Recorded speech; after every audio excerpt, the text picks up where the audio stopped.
Welcome to another video on game development with Asha Akanksha Foundation. In this video, we'll learn to enhance the player's movement and then we'll add a game end. So in the game end, we will add a treasure chest on which when the player reaches that chest, the game would end and the player would win. Now, a small feature that I want to add is to make the player's left right movement by forces only instead of continuously pushing the forward button to move the ball.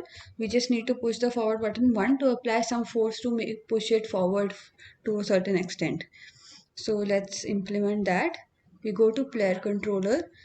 Just like jump, we applied a force for jump. We can simply apply a force for the forward direction as well.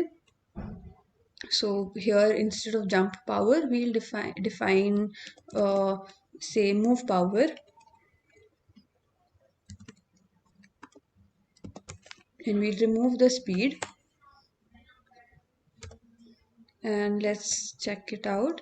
So here we want the direction to be along the x-axis. So here even for the right arrow we'll make the same change. This should be along -1 and this should be along 1.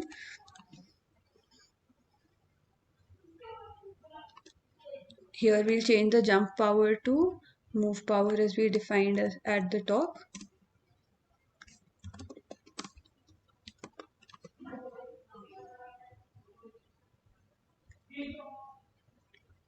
Let's run. So it's just way too fast. Let's reduce the force.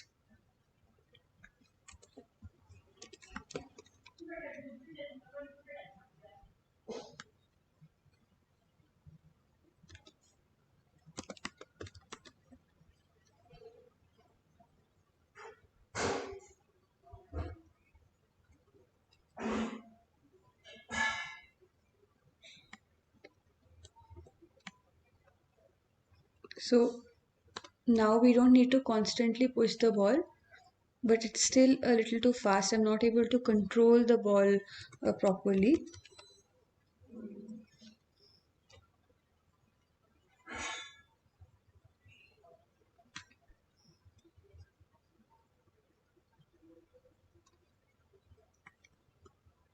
Yeah, this seems perfect.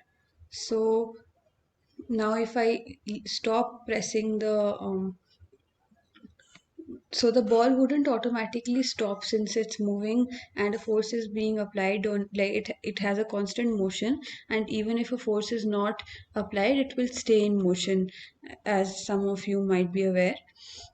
So what we will do is we'll add some friction to the ball. So here we have a rigid body, and in the rigid body 2D we can add some drag, which this is a linear drag. So let's add a drag of 0.1.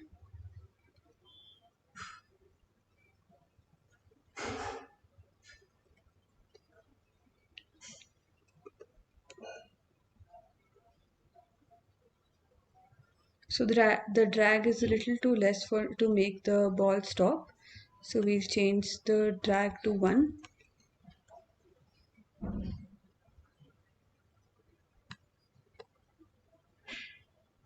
The ball stops automatically after a while. This seems this seems perfect. One another thing that we want to do is when the ball is in motion, we don't want to apply any other forces, because uh, it's it's not actually realistic. So when the ball would be in motion, we will just if it is so we'll add another um, collider here, which would be of type trigger.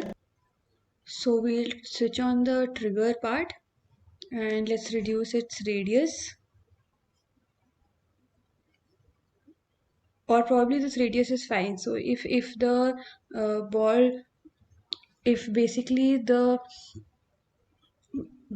ground touches this trigger border, we will consider it to be touching the ground. So if even if the ball is a little above the ground, we'd allow the ball to jump or maybe move in a particular direction. So we'll add an is trigger function. Let's move on to the code. So the function would be exactly like the on trigger enter 2D that we had created for collectible controller.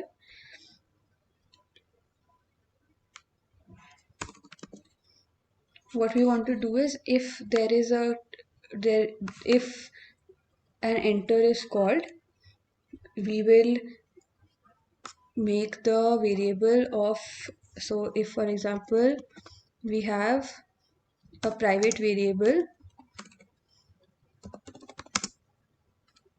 is on ground, which is initially true, so it can be anything initially. So here we'll just initially we keep the ball to be in the sky, so let's make it false. Now when the trigger is called and if the other object is of type ground, if other dot game object dot type tag equal, so did we assign any tag to the ground object yet? Here's the prefab for the ground. It is untagged, so let's add another tag for a ground.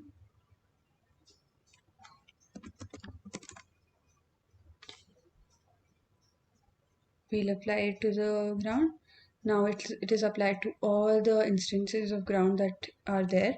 So if the tag is ground, I hope the game is not running and it is saved. Yes.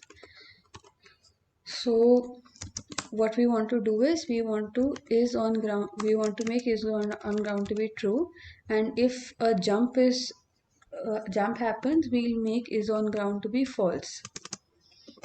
So this function is called when once only when the ball when the ground enters the trigger collider of the ball.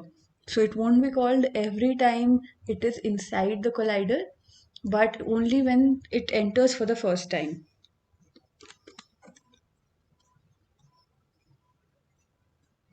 So let's make this variable public so that we can see its value outside and check if everything is working correctly. What we also want to do is if it is in the air, we don't want to allow any other forces to be applied. If not is on ground, we'll do a return.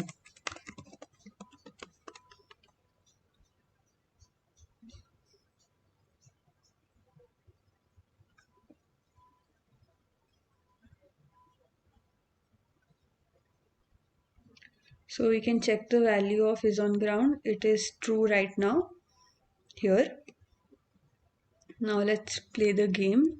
So you can check the value here. So now when I jump, I'm not able to apply any other forces.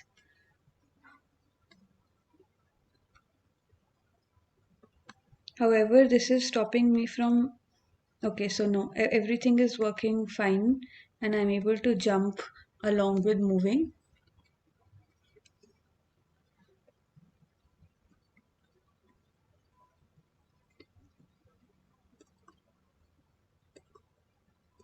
So I'm not able, so one problem is when I land on the plank, it is not allowing me to move my ball. So again, for any type of platform, we have to apply it to be ground. So we'll move to plank as well. And on the planks, on the plank stack, we'll apply ground as well. Now if we try it out,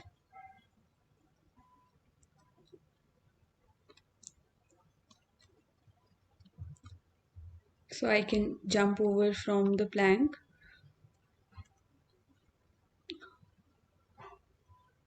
So this is working fine for me.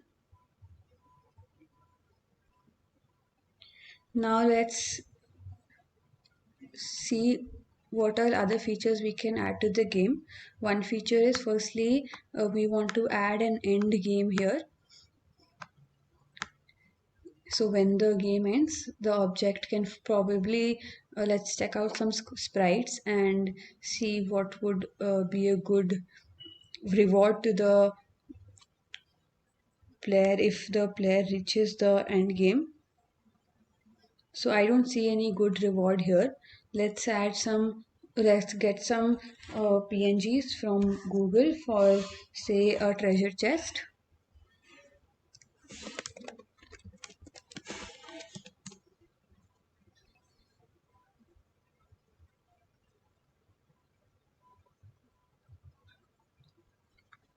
What we want is a transparent PNG. So in tools, select transparent. Instead of writing transparent in the text, do this, because writing transparent does not guarantee that the image would be transparent. So this treasure chest is empty and won't be useful.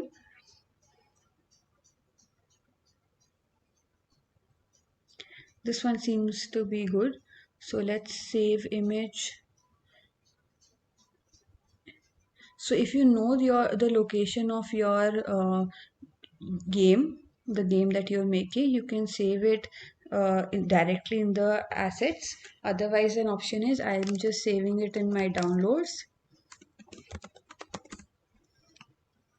And going back to the Unity editor, I can go to sprites, and in sprites I can simply go to an import new asset. I'll go to downloads, pick my treasure chest, and that appears in the assets. So let's just drop it here. The image is extremely huge, so we can open the sprite. Like after selecting the sprite, you will have an option to change the pixels per unit. If you change that, if you increase the number of pixels per unit, so 1 second, and you apply the changes, you see the treasure chest becomes smaller. So we have applied 1000 pixels per unit instead of 100. Let's position our treasure chest.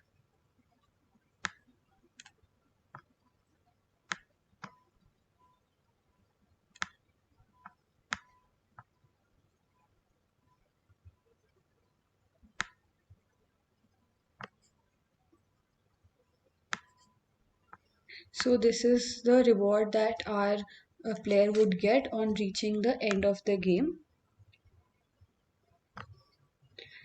What we want to do is we want to add another collider to this treasure chest as well.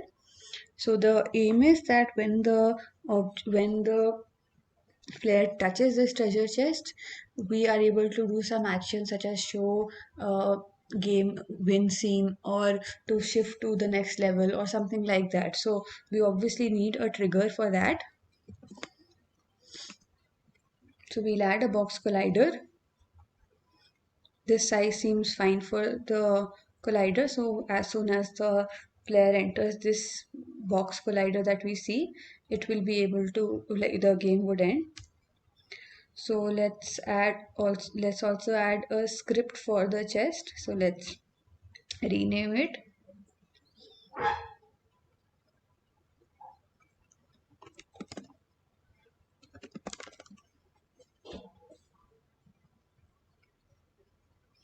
Create a prefab out. So first let's add a script and then uh, create create a prefab for this. So in scripts, we go to create,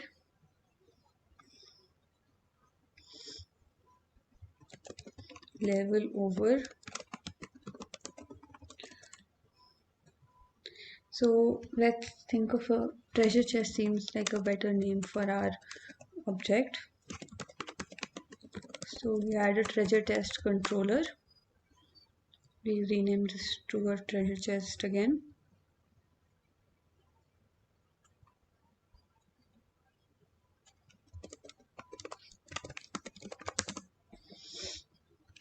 we'll go to VS Code, open our treasure chest controller.cs file, and here all we want to do is add a on trigger function.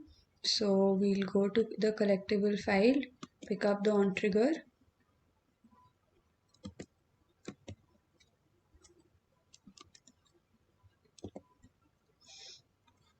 What we want to do is, if the trigger is player, we want to win the game. So here we'll add some functionality to um, basically end the game. So let's right now keep it as empty and just uh, print level up. So this would be printed to the console.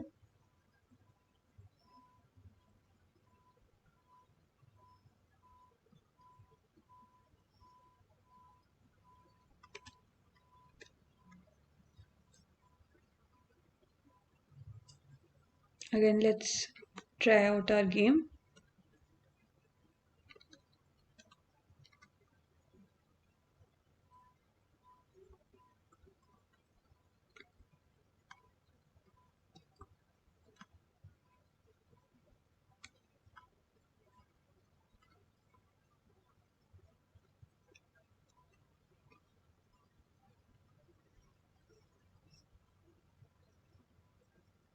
We'll have to reach the end of the game in order to test this part.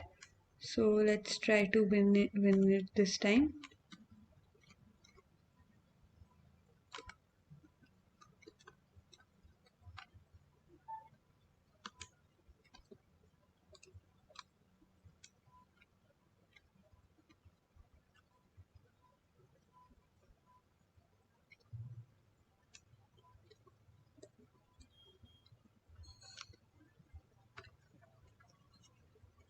Or what we can do is simply place our player to the end of the game. That seems like a much easier option right now. So let's place it to position 70. That is the end of the game. The camera would automatically move to the end of to where the player is. Okay, so we are assigning the player's position at the starting of the player script. We did that to learn how to use the start function. We'll comment that part out.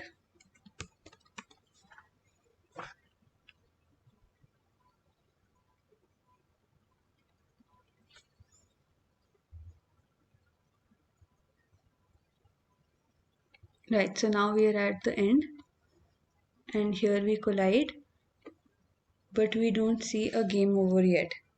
This is because I think our treasure chest is not of type trigger. So we switch on the trigger, and now let's play.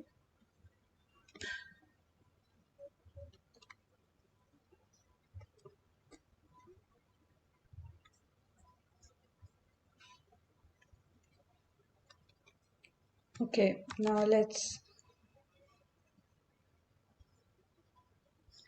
apply the script to the treasure chest. We haven't done that as well.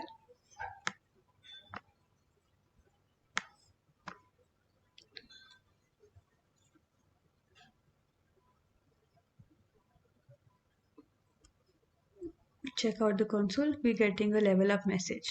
So in this video, we learned to enhance the player's movement. We also added a game end, and this way our whole game flow has completed.